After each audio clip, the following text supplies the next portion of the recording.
ఒకప్పుడు పండగ వస్తుందంటే పిండొంటలు గుర్తొచ్చేవి. అందులోనూ మా చిన్నప్పుడు అంటే జాయింట్ ఫ్యామిలీస్ ఎక్కువ ఉండేవి. కొంచెం చేస్తే అసలు సరిపోవు కాబట్టి పెద్ద మొత్తంలో చేసేవాళ్ళు. ఇంకా అలా పిండి వంటలు స్టార్ట్ చేస్తే హడావిడి మామూలుగా ఉండేది కాదు. కానీ ఇప్పుడు చూస్తే అన్ని సింగిల్ ఫ్యామిలీస్. అంత పెద్ద మొత్తంలో వండినా సరే ఎక్కువ రోజులు నిల్వన్నా స్మెల్ వచ్చేస్తాయి. నాకు బేసిక్గానే కుడుములు అంటే చాలా ఇష్టం.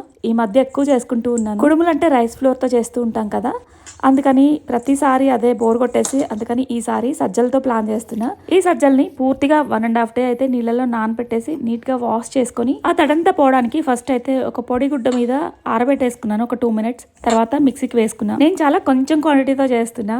తర్వాత గుర్తొచ్చింది మా వారు కుడుములు తినరు. ఈ మధ్య కొంచెం ఎక్కువగా చేస్తున్నాను కాబట్టి పిల్లలు కూడా ఇష్టంగా తింటున్నారు కుడుముల్ని. సో ఇంకా మా వారి కోసం అయితే బూరెలు చేద్దామనేసి కుడుములకి ప్రిపేర్ చేసుకున్న పిండిలోనే ఒక హాఫ్ పక్కకు తీసేసి ఇలా బూరెలు చేశాను.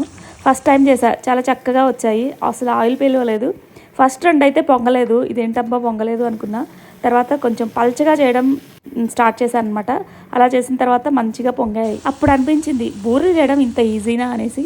చాలా సింపుల్గా స్టార్ట్ చేశాను. అసలు ఎక్స్పెక్ట్ చేయాలి అలా వస్తాయని. ఇక తర్వాత మిగిలిన పిండితో నేను ఇలా రౌండ్గా బాల్స్ చేసుకున్నాను. అంటే ఇప్పుడు నాకు యోగా టైం అవుతుంది, అందుకనేసి బాల్స్ అయితే తొందరగా అయిపోతాయి కదా.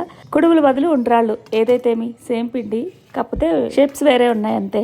ఎక్కువగా వితౌట్ ఆయిల్ స్నాక్స్ ఇష్టపడుతూ ఉంటాను. అవేమి ఉండవు కాబట్టి ఇలా కుడుములే వేసుకుంటూ. ఇవి వేసాక అర్థమైంది పర్లేదు, ఇది కూడా ఎక్కువ ఆయిల్ పీల్చలేదు.